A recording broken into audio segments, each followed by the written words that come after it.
Hello, hello. Welcome everyone to Prowess Projects Live. Today I am so excited to introduce our guest as everyone is hopping in. Hello, hello, hello. Good to see all of you. We've got a lot to cover, so I am going to jump right in right away. Hello, hello, hello. You all know me, Ashley Connell, CEO and founder of Prowess Project. What is Prowess Project? So we vet and certify online business managers, and we match them up with the super busy CEOs who are love to be that visionary and go out there and need someone to help run their business. So very excited to introduce you to one of my, I'm going to call him new friends. Had a wonderful conversation with Justin Foster, the co-founder of Massive.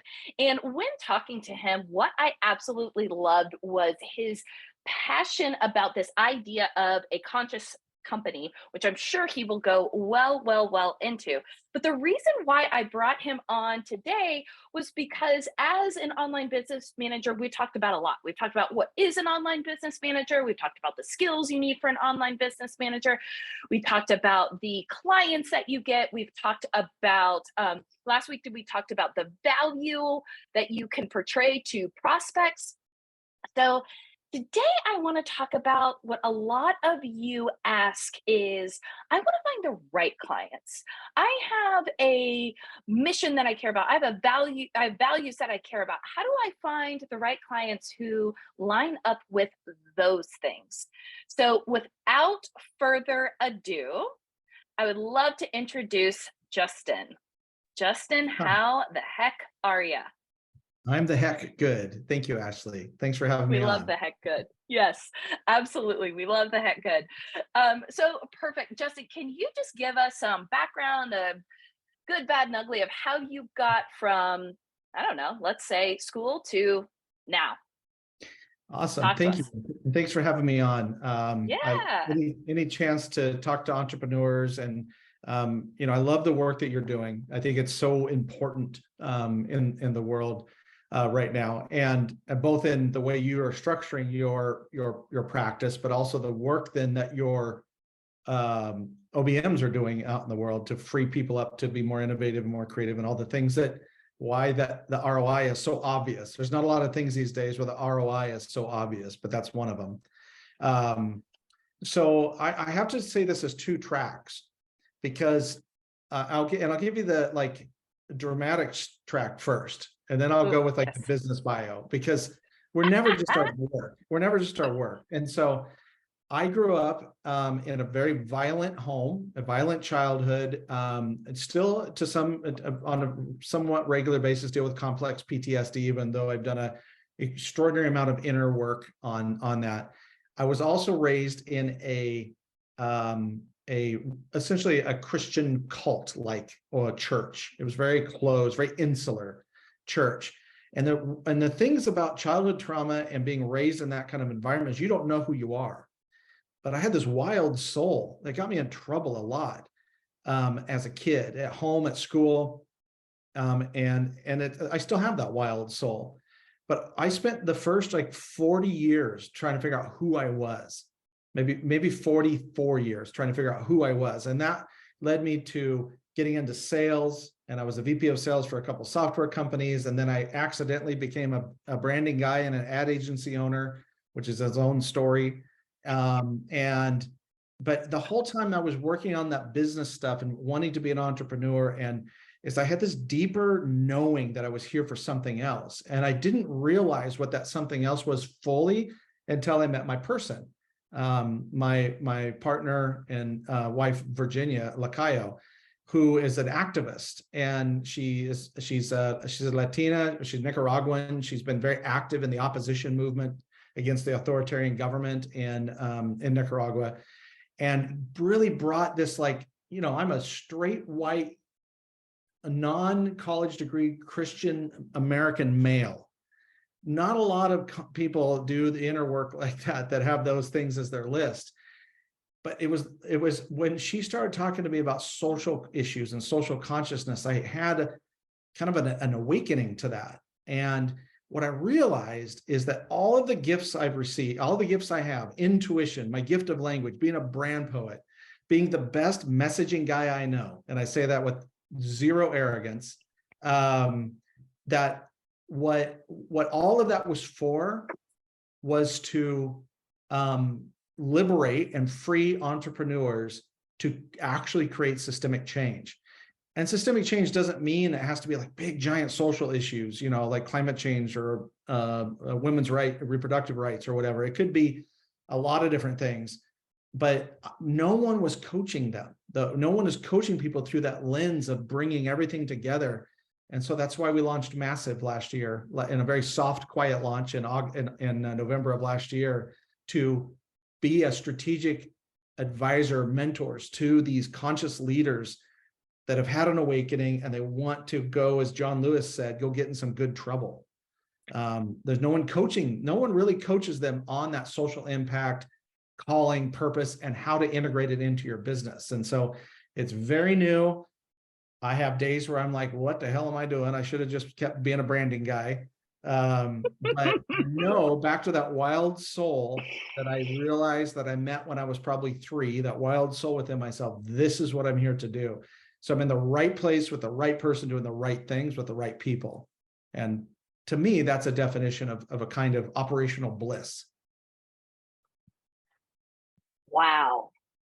Wow. Wow. Wow. Wow. Wow. That was just so inspiring. I could just talk to you for the next 30 minutes just about your background and how you got here.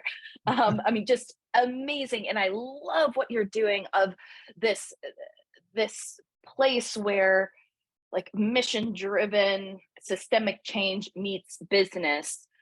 Obviously with Prowess Project, we have a huge mission on making so women don't have to choose between work and family, making it so that there is gender parity in the workforce. And so I love what you're doing. I even spoke at South by about the very problem of like, how do we find a place where social justice or social impact meets business? So thank you, thank you, thank you. I'm sure you all in the chat also have questions. So as Leah mentioned in the chat, please just drop them in here. One thing real quickly, you said that not all change has to be like these big topics like climate change. Yeah. What are some, for lack of better terms, like smaller ones that you're seeing people tackle? That's a great question. I see 3 kind of common ones. One is like real DEI initiatives. So not like a PR campaign, but truly working on DEI at a systemic level. And my partner Virginia gave a workshop to a group here in Austin on Friday around real DEI, and they were all activists. All of them were involved in social justice in some way. And it was mind-blowing for them to realize that DEI DEI in its purest sense is making space for people to be who they really are.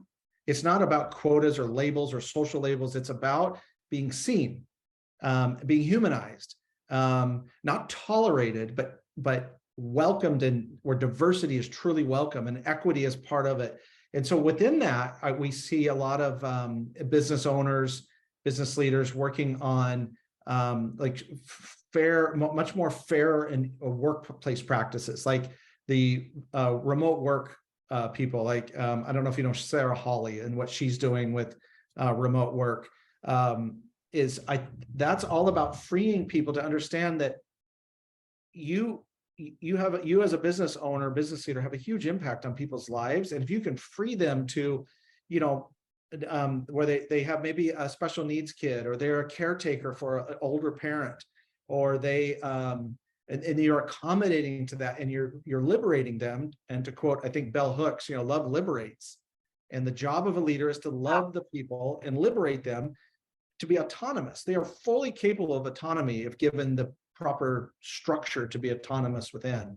So that's another one, autonomy. And a third one is what I call ethical marketing. So it's basically just being unwilling to, can I swear on this podcast or this episode? I can't remember. Yes, Okay, all right. yes, So yes.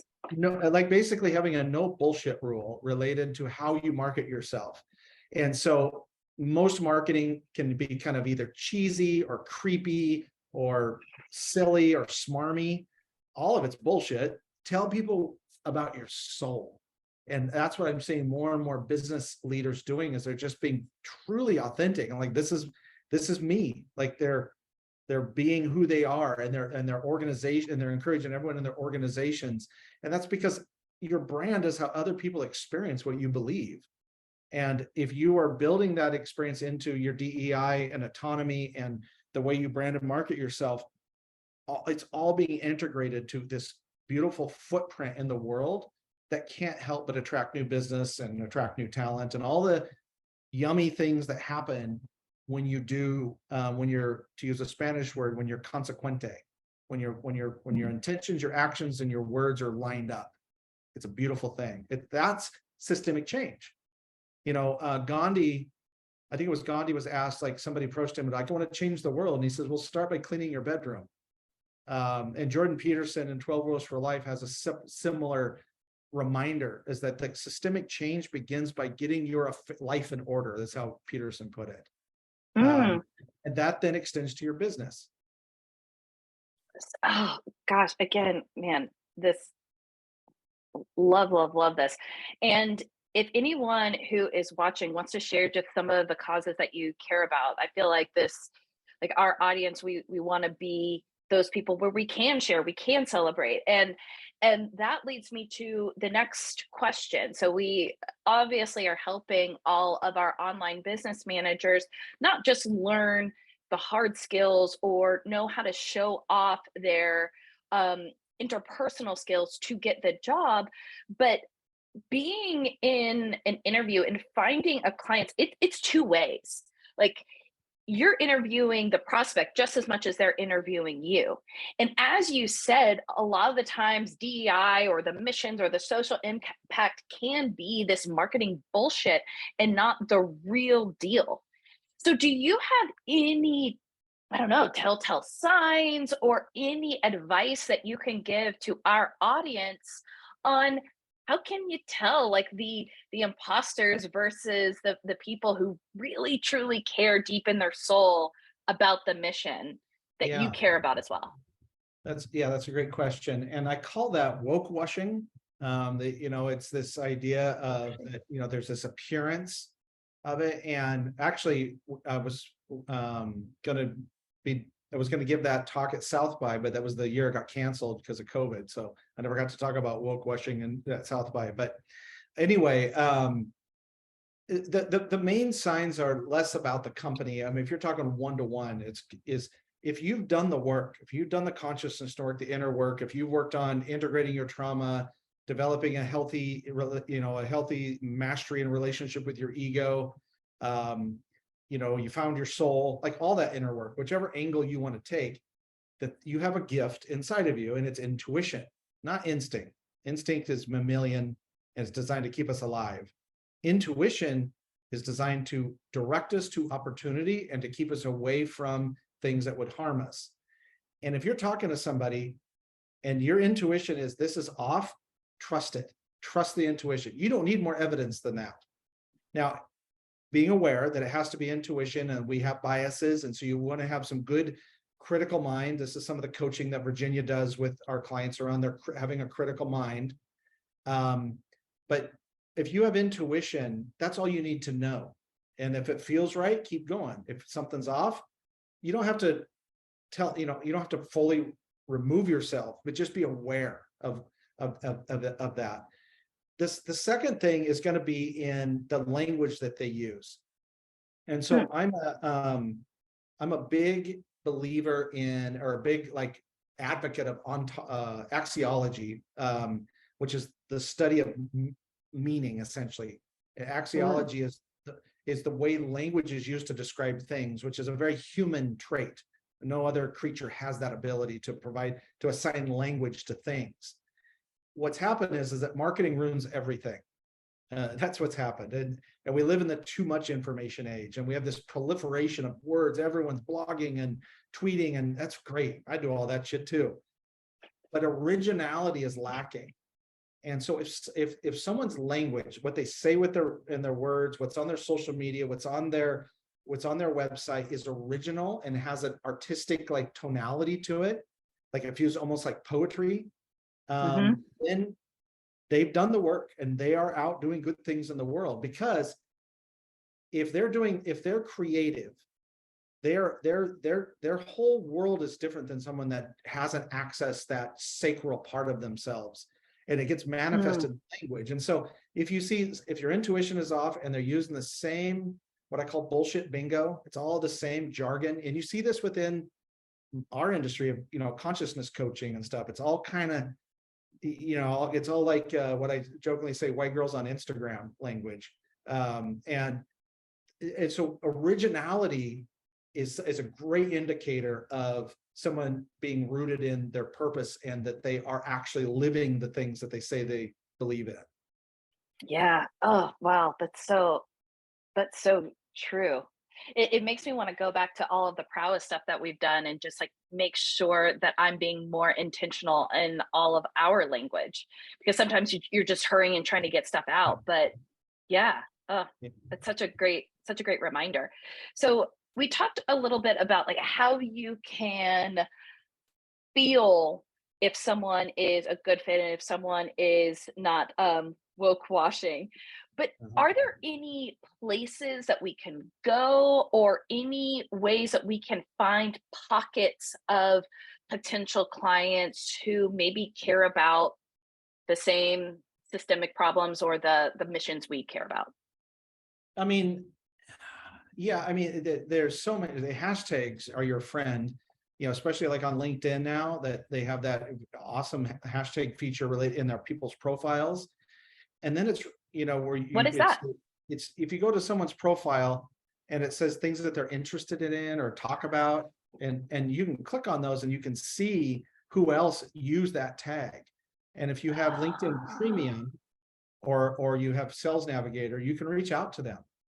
And I believe in very simple, like it's probably similar. I'll use a heteronormative term here of men talking to women, like in a dating environment, is be simple and clear and don't be a dick. Like the long LinkedIn message about all the reasons why they should talk to you, or the smarmy, like, I hope you're having a good day and your year's off to a great start. Where they all sound like homeowners association presidents, that kind of tone. And is being very succinct when you reach out to them. And one of my favorite things to say when reaching out to somebody is, intuition nudged me to reach out to you. I feel like we should probably know each other. That's it. And I get tons of calls whenever I do that, tons of meetings. And because that's a direct approach and it's not cheesy. And I said intuition. And so if they think intuition's, bunk, then they're not going to respond. So. Oh, I love that. Like, to me, what you just described there is like, it is a magnet. Like, that word is magnetic. They're going to either be drawn to you or be repelled from you, but the ones that are going to be drawn are your people. I love that. I love considering that in your LinkedIn message. And branding, all of this is branding related. Branding is probably 50% repelling. It's probably 50% repelling. It's not, you're not trying to please everybody. You're not, it's not unless you're like a big family restaurant diner or something, or, you can find industries where you do, but even then you can still have your own personality and understanding that we're not for everybody. Your brand isn't for everybody and you don't need everybody, frankly. You just need the right people. 100%. Oh, I love that. So previously, you and I have chatted about what an OBM is and what it does. And you said that you had a chief of staff who played a similar role to an OBM.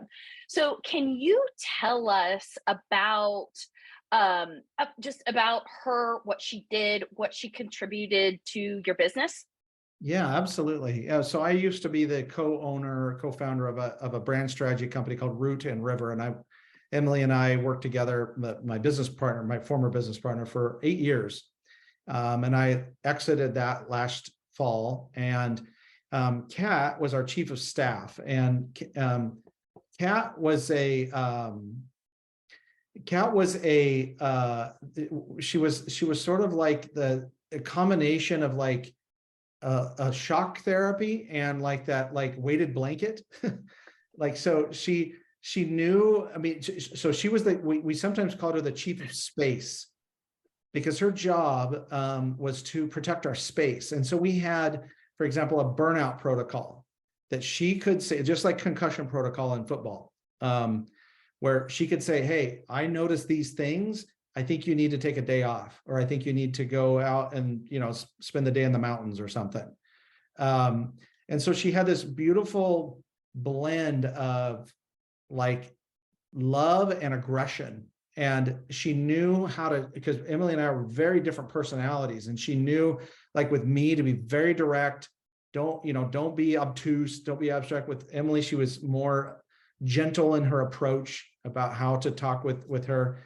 And I think that's such a critical thing. A chief of staff, in a larger organization, a COO, is that you're not in charge of the operations. You're in charge of the space, that creating space.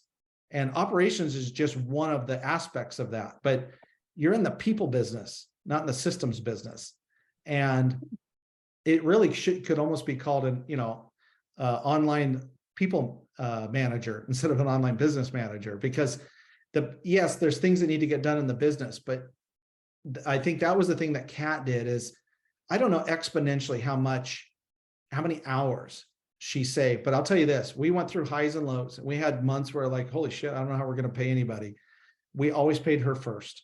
We paid her before anything else, before us, before the credit card, before cell phones, and we always paid her first. And that was because we knew that we truly understood the value of that, of what she was bringing to it. And it wasn't really even about tasks.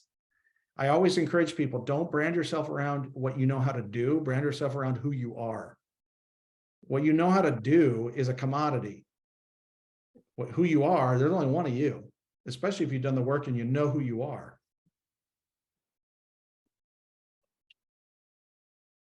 I hope everyone who is listening is realizing that that is a theme. We heard the exact same thing last week about, really, it's about you as the person, not what you do. Oh, I love it. So when we talked before, you called Kat, I loved this, the static remover. Yeah. And that was just so perfect. So can you talk about how she specifically made your life easier? Yeah. I mean, some of it was like organizing all of the logistics for a client session. So we had these, and Emily still does these, they're called root sessions. And Kat took over every detail. So booking the room, the conference room that we're going to use, she developed this thing called the Watered and Fed survey. And it was basically just like a profile of what people liked for snacks, for drinks, for gifts. And she would hand select little, like, understanding that good portion of entrepreneurs are neurodivergent, lots of fidget stuff, lots of spinners and little things for people to do with their hands, customized snacks. Like, so if people liked, fried plantains, then we knew she would pick them up from Trader Joe's. And she created these things called cat boxes, we called them, for people that when we were going to their location, sometimes that happened with larger companies, she would send these little gift boxes to everybody that had a t-shirt and a mug from us and goodies and everything. All of those little details around the client experience, I think, was such a static remover, because we did want our clients to feel good about the whole experience, but we had also needed to run the business and do the strategy work too. A second area was, she was completely fearless about chasing down money, that people owed us money. And I don't mind that conversation. I don't mind it, but it is a distraction. And so, she had full authority to use whatever language or methods within within the realm of reasonability, to make sure we got paid.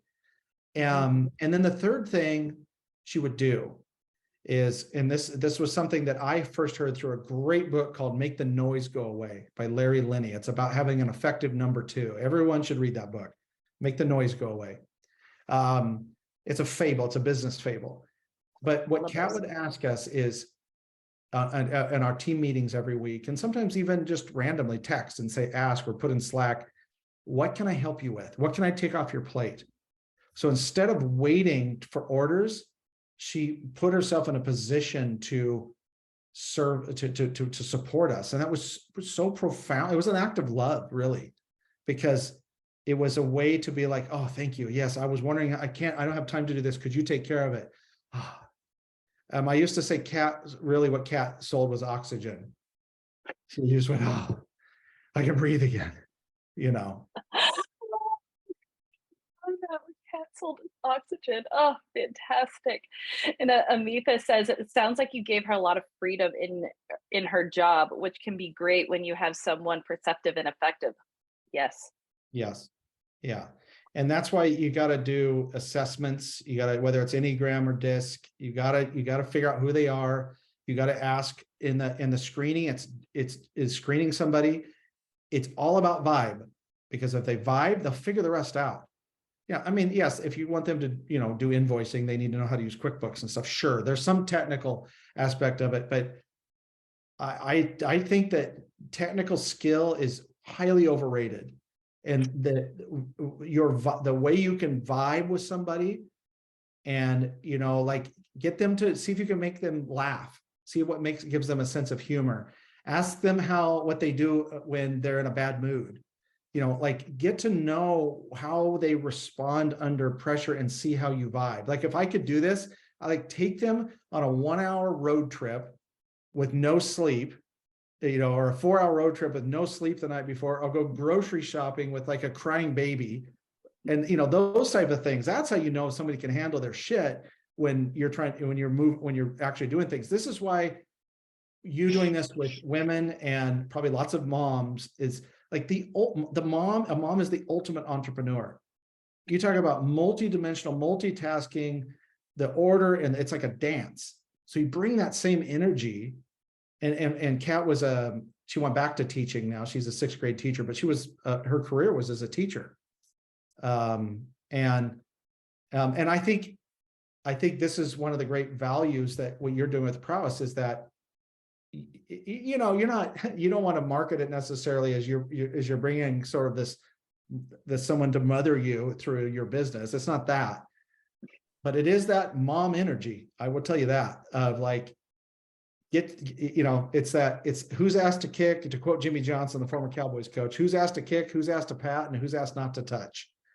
And there's a variation of that, I think, for these really effective chiefs of staffs or on OMBs. OBMs, close. Right. Yeah. I think that's a common denominator, but like I said, you got to assess them. It can't just be, oh, they seem nice. You got to really run them through the ringer from a profile standpoint. Completely agree. And that is why we have the lovely Leah Steinkirk, our COO, who really is the brainchild behind our matching. Because I completely agree, especially when you have a visionary and like this integrator OBM type role, the vibe, to borrow your term, has to be there. It has to be there. Yeah. So completely agree. Well, we are like almost out of time. Do you have any last minute things you would like to share with our audience? Thank you for that. And I thank you for this. Was super fun. I wish we had more time, and that's always a good sign. I would study, because if you're considering hiring someone to be your online business manager, or you are considering becoming an online business manager through Ashley's company, is study your own window of tolerance. And if you don't know what window of tolerance is, you can just Google it. It's a psychological term for basically how much shit you can handle. So when we say overwhelmed, we're overwhelmed. It's our window of tolerance is shrunk. So your window of tolerance is kind of determined by your biology, you need food and sleep and water. Your psychology. So if you're a trauma survivor, your window of tolerance is going to be smaller often than people that are not trauma survivors. Your neurodivergence or neurotypical, whatever your neurowiring is, that will have a huge influence on that. And then kind of the state of your soul. If you feel connected to your soul, then, and so the job of every human is to expand their window of tolerance. And if it's your job to support an entrepreneur, that's what you're doing for them. You are helping them expand their window of tolerance. So becoming well-read on the whole window of tolerance idea is some elite thinking that becomes a differentiator. So good. Oh, I love that. I'll definitely have a look at window of tolerance. And I agree, this time went so quickly. Hopefully we can have you back for part two Absolutely. and dive into your clients now. I would love to hear more about your clients now and if they're needing OBMs and what type of people they need to help with. So that will be part two. Okay, sounds good. Thank you both very, very much. It was super fun, like a shot of espresso. So thank you. All right. Awesome. Well, thank you, everyone. And thank you, Justin. Really loved having you. And special announcement for all of you who are on here in celebration to arguably the most important holiday of the year, International Women's Day. We are doing a live session, 90 minutes, where we are helping you with the 3 steps to starting your online business. And we're going to walk you through exactly that. So that is March 8th on at noon. And Leah, if you don't mind putting the link in the chat, that would be awesome. And yeah, so very, very excited about this. We will be sending out more information. And really, this is a gift to all of you because this is something that we would be doing in a paid session. We are instead giving it away as a present because, as all of you ladies know out there, we take on a lot as women. And if we can, whatever we can do to help to move you forward, we want to. As someone great one said, I need to figure out who it was. Nothing bad happens if women have more money. So that's what we are on the road to do. Awesome. Awesome, awesome, awesome. Thank you, everyone. And we will see you next week.